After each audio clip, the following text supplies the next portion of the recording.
Semana do Coração, a gente está vivendo aí ainda a pandemia de Covid-19, mas se a gente comparar os números, muito mais pessoas morrem de doenças cardiovasculares e é importante a gente falar sobre isso.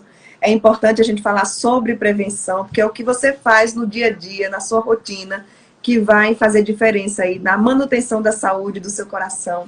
A gente está recebendo o Dr. Nelson Solano, cardiologista, diretor do Hospital do Coração, que atende muitas pessoas nesse sentido, né? Salva muitas vidas de pessoas que chegam aí com problemas no coração, nesse órgão que é tão importante para a nossa saúde, para a nossa vida. Tudo bom, doutor Nelson? Olá, bom dia, Juliana, tudo bem? Tudo ótimo. Doutor Nelson, vivemos aí, ainda estamos, né, graças a Deus, numa proporção bem menor, vivendo essa pandemia de Covid-19, mas comparando a pandemia de Covid, eu acredito que as doenças cardiovasculares são também uma pandemia permanente, não é isso? O que é que a gente pode fazer para tentar reduzir esses números, para tentar salvar mais vidas?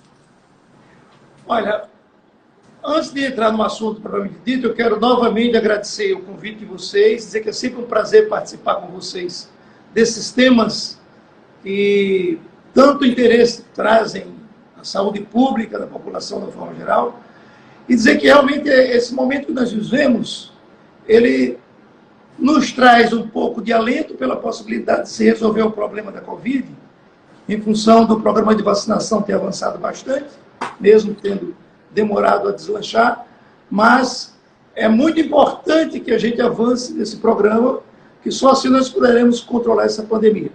E com relação à Semana do Coração, ou especificamente o Dia do Coração, que se comemora em 29 de setembro, é um momento muito importante para se refletir, pois mesmo com toda essa celeuma e gravidade que foi e que ainda é a pandemia, com a quantidade de mortes que aconteceram no Brasil, inclusive mortes, provavelmente muitas delas evitáveis, as doenças cardiovasculares são e continuam sendo a principal causa de mortes na população adulta. Cerca de 1/3 das mortes que ocorrem na população adulta, em torno de 33%, são mortes de origem cardiovascular. São problemas relacionados ao coração e ao aparelho circulatório de uma forma geral. Então, isso é um tema sempre muito importante e essas datas devem ser marcadas por momentos como este. Trazer informação para a população para que a gente possa prevenir a mortalidade e o desenvolvimento da doença cardiovascular. Doutor Nelson, na Covid a vacina conseguiu frear as mortes, né? Essa quantidade de mortes. Eu sei que não existe uma vacina, mas se você pudesse traduzir aí essa vacina em outras atitudes, o que é que seria mais importante para prevenir essas mortes relacionadas às doenças cardiovasculares? Juliana, as mortes, a doença cardiovascular, ela surge basicamente de um tripé que condiciona o indivíduo, o ser humano, a desenvolver isso ao longo da vida, né? O corpo humano, semelhante a uma máquina, ele envelhece com o tempo. Todos nós sabemos disso. Então, nós temos a genética, ou seja, a sua origem biológica. Quais os fatores de risco, quais as doenças que seus antepassados tinham. Isso é um fator que, infelizmente, ainda não podemos mudar. Apesar de todas as doenças, apesar de todos os estudos e pesquisas em genoma e assim por diante, modificações que se possa tentar através de célula-tronco, ainda tem muita coisa a se saber e muito pouco podemos fazer em termos de mudanças nisso, na questão genética, em modificar uma carga genética que você traz que está propenso a desenvolver essas doenças. O outro pilar que contribui para isso são os seus hábitos de vida. Então, se você é uma pessoa estressada, não faz exercício, tem obesidade, ou tem diabetes, ou tem uma alimentação com muita gordura, muito açúcar, então esse ambiente da sua mesa de alimentação ou da sua mesa de trabalho poderão contribuir para o desenvolvimento das doenças, que poderiam chegar para você aos 80 anos de idade, o que seria até, entre aspas, admitido, possível, aceitável. pelo envelhecimento natural do aparelho cardiovascular. Mas, de repente, vai acontecer no indivíduo aos 35, 40, 50 anos, que é inadmissível uma morte cardiovascular tão precoce.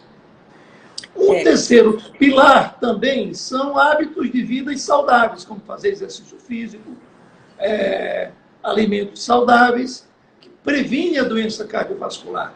E todos nós sabemos que o estresse é um outro pilar que agrava e acelera o surgimento da doença cardiovascular. Então, se nós tivéssemos que buscar a vacina, que você perguntou, eu tenho a impressão que ela não estaria numa ampola, nem num frasco, nem numa seringa. Ele teria que estar, acredito que um passo inicial importante seria na própria escola, as crianças já terem informação sobre isso. Existem países da Escandinávia trabalham muito isso. A educação de hábitos saudáveis e de criar rotinas familiares que possam prevenir as doenças cardiovasculares. Só assim nós retardamos o envelhecimento, só assim nós retardamos o surgimento e até prevenimos essas doenças cardiovasculares. Doutor Nelson, a gente vê aqui os hábitos saudáveis, mas a gente vê também do outro lado um avanço muito grande da medicina, né? Então essas pessoas que não adotam esses hábitos saudáveis e terminam ficando doentes, terminam tendo infarto, tendo algum problema, elas conseguem ser salvas pelo avanço da medicina. O que é que o senhor destacaria aí, que mais avançou nessa área da cardiologia? Não tenha dúvida que nos últimos 40 anos, na área cardiovascular, houve uma profunda transformação, uma intensa evolução tecnológica, não só do conhecimento científico do profissional de saúde, sim, novas descobertas, novas fronteiras da medicina que foram ultrapassadas, e também equipamentos e materiais de alta complexidade, como nós chamamos, que são as órteses, as próteses e os materiais especiais. Avançamos demais nisso aí. As cirurgias cardiovasculares passaram de ser cirurgias imensas, com grandes incisões, para ser cirurgia que se faz com um corte no braço ou na perna, onde se passa um catéter, se desobstrui uma artéria e se evita uma morte, onde se estanca, se aborta um infarto do miocárdio que está em evolução. Então avançamos demais e ainda temos muito mais a avançar nesse sentido. Um outro braço desse avanço é o avanço da terapêutica medicamentosa. Hoje, muitos medicamentos já contribuem, já têm ações de prevenir essa evolução, reduzindo o colesterol, controlando a hipertensão arterial, controlando o diabetes, que o diabetes é um dos principais e maiores fatores de risco para o surgimento das doenças cardiovasculares. Então, tivemos um avanço muito grande. E eu ainda acho que o que nós podemos avançar mais ainda são nos programas de saúde pública. Os governos precisam estar mais comprometidos em conscientizar a sua população e criar um ambiente nas cidades onde as pessoas possam se exercitar com mais segurança, com mais facilidade, não é? Poder ter um ritmo de vida, apesar de saber que todos nós, no dia a dia, temos um trabalho bastante intenso, mas que possa também ter seus momentos de lazer em áreas públicas, que isso não precisa de grandes investimentos. Se as cidades tivessem mais áreas de convivência para relaxamento, para exercício, com certeza isso seria uma grande contribuição para também reduzir e prevenir a doença cardiovascular. Do ponto de vista da tecnologia, que sua pergunta inicial, no momento, os avanços são cada vez mais em se minimizar a cirurgia. Em vez de você ter que fazer um grande corte no peito do paciente, abrir o coração, trocar uma válvula ou desentupir uma artéria, se possa fazer isso através de catéteres, através de instrumentos que sejam minimamente invasivos, que a recuperação é muito mais rápida e o resultado, muitas vezes, tão bom quanto se fosse a cirurgia com o peito aberto. Na área de diagnóstico, doutor Nelson, também avançou? Tem algum exame que a pessoa possa identificar esse risco cardíaco? Quais são os exames que devem fazer parte aí dessa rotina de prevenção, para que a pessoa possa se antecipar a um evento cardiovascular? Olha, o exame mais básico para se investigar, para se fazer um check-up, por exemplo, cardiovascular, que é o que todos nós, a partir dos 35 anos de idade, para o sexo masculino, 40 para o sexo feminino, deveríamos fazer uma vez por ano, ele tem um exame muito básico, que já existe na medicina há mais de 100 anos. Eu tenho a impressão que já é do início de 1905, 1906, que é o eletrocardiograma. Então, é um exame simples, mas que identifica, traz muita informação para o médico a respeito do coração do paciente. Além disso, vem os exames que submetem o coração a uma situação de esforço ou de estresse, onde nessas condições, as pessoas que têm lesões ainda que não são sintomáticas, ele não tem sintoma, ele não sente nada, não externa nenhum comprometimento da sua saúde, e quando você provoca com esses exames, surgem sinais de que tem risco de doença cardiovascular, seja doença das artérias, levando ao infarto, sejam outras doenças, como arritmias, que podem levar à morte súbita, ou ainda alguma doença de válvulas que levam ao crescimento do coração, levam à insuficiência cardíaca e trazem grandes limitações na qualidade de vida do paciente. Então, há um arsenal de exames para essa investigação. Na sequência, do mais simples para o mais complexo, você tem o eletrocardiograma, o teste ergométrico ou da esteira, que é o teste de esforço, o ecocardiograma, e essa tríade já avalia você em quase tudo que o cardiologista precisa ter de informação para dizer como está a sua saúde cardiovascular. Se algum desses exames identifica alguma alteração, ou se você tem algum outros sinais no seu exame físico que requer uma investigação, na hora da ausculta ele viu que você tem um sopro, na hora da ausculta você viu, mesmo tendo aparecido nos exames, mas que o ritmo do coração estava irregular, você pode recorrer a outros exames. E aí você tem exames mais sofisticados, vamos dizer assim, que é a cintilografia miocárdica, que também é a doença cardiovascular. Um outro é a angiotomografia do coração. Esse é em complemento aos anteriores. Ele não tem sentido ser pedido isoladamente, ele tem que ser pedido dentro de um contexto.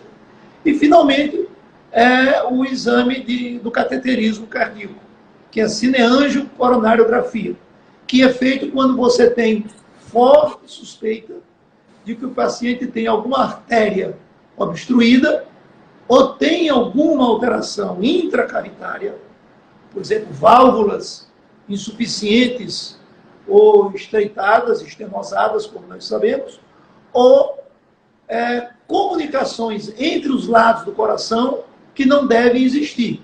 São os chamados comunicação entre os átrios ou entre os ventrículos.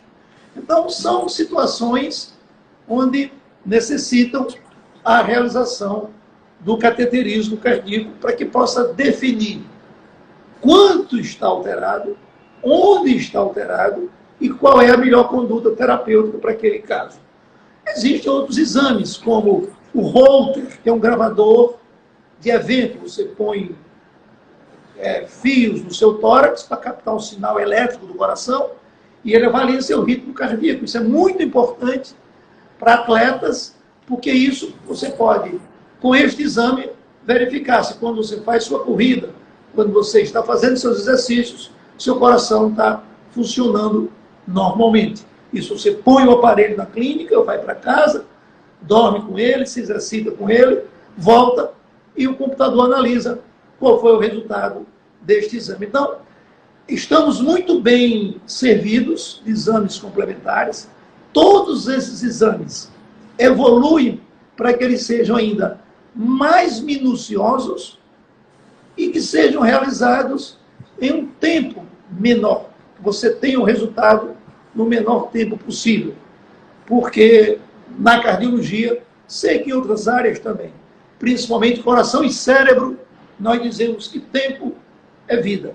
Se você teve o início do infarto e você chega ao hospital para tratar em 60 minutos, o resultado é 1.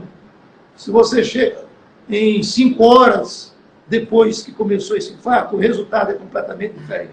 Então, para nós, tanto para o cérebro como para o coração, principalmente desses 2 órgãos, o tempo é vida. Quanto mais rápido você for assistido, menos dano você tem, mais completa é a sua recuperação. Doutor Nelson, você falando, eu acredito que muita gente se fez essa pergunta que eu me fiz. Como saber que eu estou tendo um infarto? Quais são os sinais que o corpo dá para que a pessoa possa buscar esse atendimento o mais rápido possível? Eu vou começar falando do extremo. Você pode ter um infarto e muitas vezes não está percebendo que aquilo é um infarto, porque o sintoma pode ser completamente atípico. Vou dar um exemplo. Eu posso estar fazendo uma caminhada e desmaio. Então você praticamente não sentiu nada, apenas você perdeu a consciência. Né? Da mesma forma como você pode perder essa consciência e não voltar mais. Ter a morte súbita. Então, não houve tempo daquela pessoa dizer, eu estou sentindo alguma coisa, um mal-estar. Então, infelizmente, essa será a ponta mais crítica e mais temível da doença cardiovascular, que é o evento da morte súbita, que não dá tempo de você dizer nem ai, como se diz. De uma forma geral, a doença coronária, que é o que leva ao infarto, ela avisa, ela tem seus avisos. Você sai de casa para fazer exercício e durante a caminhada teve uma tontura, teve um mal-estar, achou que era uma azia, ontem à noite você comeu bastante, não, estou meio enjoado, é uma azia, para de caminhar e a dor desaparece. O infarto típico, ele é sempre uma dor no peito, geralmente no peito esquerdo, né? A gente chama de dor precordial. É sempre uma dor que a gente chama de dor grossa. É aquela dor que você não indica com o dedo, você indica com a mão. Enche a mão. É aquela dor que lhe sufoca. É um aperto. Esse aperto, às vezes, comumente, ele se irradia, se espalha para o pescoço ou para o membro superior esquerdo. Muitas vezes vai até o braço todo. E isso pode ser desencadeado pelo esforço, pelo estresse, ou pode surgir em repouso. Quando surge em repouso, geralmente a doença já tem um nível de gravidade maior. Então é este paciente que está em casa, assistindo televisão, lendo um jornal, vendo o seu WhatsApp, e de repente tem um mal-estar dessa natureza. Não adianta pensar que é azia e nem que é gases. Por quê? Há uma diferença bem tranquila. A dor de origem coronária, ela não se modifica com a respiração. Eu estou com a dor no tórax. Respiro fundo, a dor aumentou. Tenha certeza que isso não é a dor do infarto. A dor do infarto, você pode estar sentado, deitado, em pé, respirando fundo, respirando pouco, ela está lá incomodando. É uma dor grossa, é uma dor que incomoda, não é uma dorzinha. Geralmente é uma dor de forte intensidade. Né? Então, ela às vezes acontece no epigástrico, como a gente chama da boca do estômago, que simula gastrite. Se for na forma de aperto, que não muda com os movimentos da respiração, não perca tempo. Vá no pronto-socorro, que pode ser infarto. Também, infelizmente, não é comum, mas às vezes a dor começa na mandíbula. E você fica achando que o problema pode ser dentário. Mas é sempre aquela dor grossa, como quer quebrar a mandíbula. É uma dor, não é uma dor como uma dor muscular, como uma dor que você faz uma massagem e ela melhora. Não, é aquela dor que persiste, é aquela dor que lhe incomoda fortemente. Esse é o principal sintoma para o infarto. Tem muita gente que acha, não, é frescura, não, vai passar, e fica esperando, né, doutor Nelson? Então, sentiu algo desse tipo, procura um serviço de urgência. É verdade. E hoje, felizmente, a cidade de Natal está bem servida. Alguns hospitais têm excelentes equipes de plantão, 24 horas, e os hospitais também têm bons equipamentos, estão bem armados, no bom sentido, para investigar e para tratar todas as doenças cardiovasculares.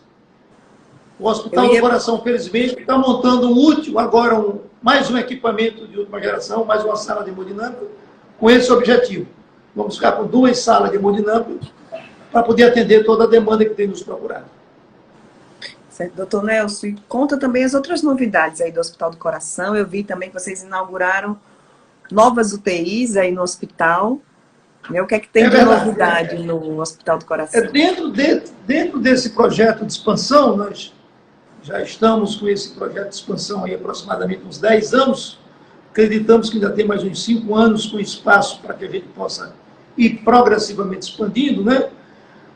O ano de 2020, o início da pandemia, foi um ano muito conturbado, onde nós tivemos que semanalmente nos ajustarmos às necessidades da pandemia. Tivemos que fazer o hospital dentro do hospital. Então, tivemos que criar um hospital COVID dentro do hospital geral. Segmentar uma área dos 140 leitos que nós tínhamos, nós tivemos que segmentar 50 leitos, como se fosse um outro hospital dentro do hospital. Então, isso foi muito trabalhoso, mas, felizmente, acreditamos que com bastante competência. No momento, nós já chegamos a ter 54 pacientes Covid internados. Hoje estamos com 1 paciente. E alguns dias da semana ficamos sem nenhum paciente Covid internado. Então, o hospital já voltou ao seu leito natural de funcionamento, de rotinas internas, e dentro desse crescimento nós ampliamos mais 10 leitos de UTI. São 10 leitos de UTI para pacientes de todas as patologias, é uma UTI geral, e vai, no momento, atender principalmente ao pós-operatório das grandes cirurgias, que era um gargalo que nós estávamos tendo. Fazemos muitas cirurgias ortopédicas, oncológicas, neurocirurgia de grande porte, e essas cirurgias, elas precisam, pelo menos nas primeiras 24, 48 horas, que o paciente seja assistido numa unidade de terapia intensiva, pois o procedimento cirúrgico realizado é muito complexo. São 4, 6, 8 horas de cirurgia. Então, esse paciente é muito melhor assistido fazendo esse pós-operatório na UTI. Então, nós tínhamos essa lacuna. Com isso, vamos assistir melhor esse pós-operatório, vamos aumentar também o volume cirúrgico e, com isso, recebemos melhor os pacientes que nos têm procurado. Novas equipes cirúrgicas também estão sendo acrescentadas ao portfólio do Hospital do Coração, e é assim que nós vamos continuar crescendo. Acreditamos que para 21, a nossa meta é ampliar o serviço de emergência, que para o porte do hospital hoje ele se encontra subdimensionado. Nós muitas vezes ficamos com a área do pronto-socorro bastante congestionada de tantos pacientes. Isso não é bom. É uma área que o paciente precisa também ser muito bem assistido. E será o investimento para o ano de 22. Ótimo. Doutor Nelson, só para a gente concluir. Durante essa pandemia, muita gente deixou de ir ao médico, deixou de fazer atividade física, né? A rotina mudou muito. Eu queria que o senhor resumisse aí algumas orientações para essas pessoas que estão assistindo aqui, não fez check-up, não procurou o médico, não está fazendo atividade física, né? Então, por onde começar? Quais são as orientações para essa retomada dessa vida saudável pós-pandemia? Bom, vamos considerar que após pandemia vai chegar, né? Vamos considerar que esperamos que o pós-pandemia seja do carnaval em diante. Acreditamos que sim. Dependendo do exagero, né? Do carnaval, mas vamos pensar positivo. Olha, eu acho que nós temos que aprender a conviver com a Covid. A Covid não vai desaparecer. Nós achamos que as vacinas, medicamentos que estão em desenvolvimento, a Covid vai passar a ser mais um tipo de síndrome respiratória aguda, como H1N1, como outras viroses e assim por diante, e vamos saber conduzir isso muito bem. E aí eu acho que o mais importante para que as pessoas possam retomar uma vida normal, do meu modo de ver, é começar a fazer exercício. Eu acho que essa é a principal recomendação para o momento. Nós que ficamos tanto tempo em casa, recluso, usando muito os deliveries, e todos nós sabemos que o ambiente que vivemos desses 2021 foi um ambiente de inibição da realização de atividades físicas. Mesmo em casa, a gente às vezes não queria descer para um parque que tem um salão, uma pista que tem para caminhar no seu edifício, uma trilha que tenha próximo do seu bairro para caminhar, com medo e até com certa razão para prevenir, para manter o isolamento. Então, acho que o principal item é voltar a fazer atividade física e, naturalmente, procurar o seu cardiologista para fazer o seu check-up. Nós que estamos, eu estou já acima dos 40, né, Juliana? Você eu não sei ainda, mas aqueles que já estão acima dos 40, com certeza precisam voltar ao cardiologista, fazer os seus exames e seguir as suas recomendações, além de atividade física aeróbica. Os melhores exercícios para o aparelho cardiovascular são a caminhada, a corrida, a pedalada. A bicicleta é um grande exercício físico e muito bom para o coração. O coração não requer grandes halterofilistas. O coração não gosta de exercícios intensos. O coração gosta de exercícios regulares e de leve a moderado. Você fazer uma caminhada 30 minutos diariamente é muito melhor do que você fazer 2 vezes por semana uma corrida de 20 quilômetros. Então, o exercício regular é o que faz com que o coração use esse exercício até para manter a sua principal função, que é contrair e relaxar. O grande trabalho do coração é esse. Contrai para fazer o sangue circular. Relaxa para receber esse sangue e novamente fazê-lo circular. Então, os exercícios mais importantes, a caminhada, a corrida e o ciclismo. Os outros exercícios, a academia... Natação também, acredito que é bom, né? Natação. Também, dançar é maravilhoso. E a gente pode comemorar o dia do coração também do lado afetivo. O amor faz bem ao coração. Dançar faz bem ao coração. Ótimo. Doutor Nelson, muito obrigada. Foi um prazer lhe receber mais uma vez aqui no Viver Bem. E sempre trazendo orientações tão simples e informações tão precisas para ajudar aí as pessoas a viver bem, né? Que é o nosso objetivo aqui. E é muito bom contar sempre com a parceria do Hospital do Coração e de todos vocês que fazem parte dessa equipe que tanto orgulha a Medicina Potiguar. Nós que fazemos o Hospital do Coração, agradecemos mais uma vez o convite. É sempre um prazer participar e poder contribuir para que esse canal de comunicação tão importante que é o Viver Bem, que traz tanta informação importante para a população, a gente possa contribuir com o conhecimento, com as nossas atividades aqui no hospital. E parabenizar todos os cardiologistas, na verdade, parabenizar a todos os que fazem a área da saúde, médicos, enfermeiros, todas as outras profissões da área da saúde, e comemorarmos o Dia do Coração com o objetivo de ter a consciência de que a mortalidade cardiovascular ainda é muito elevada no mundo todo, principalmente no mundo ocidental. E precisamos conscientizar a população que o melhor remédio é prevenir.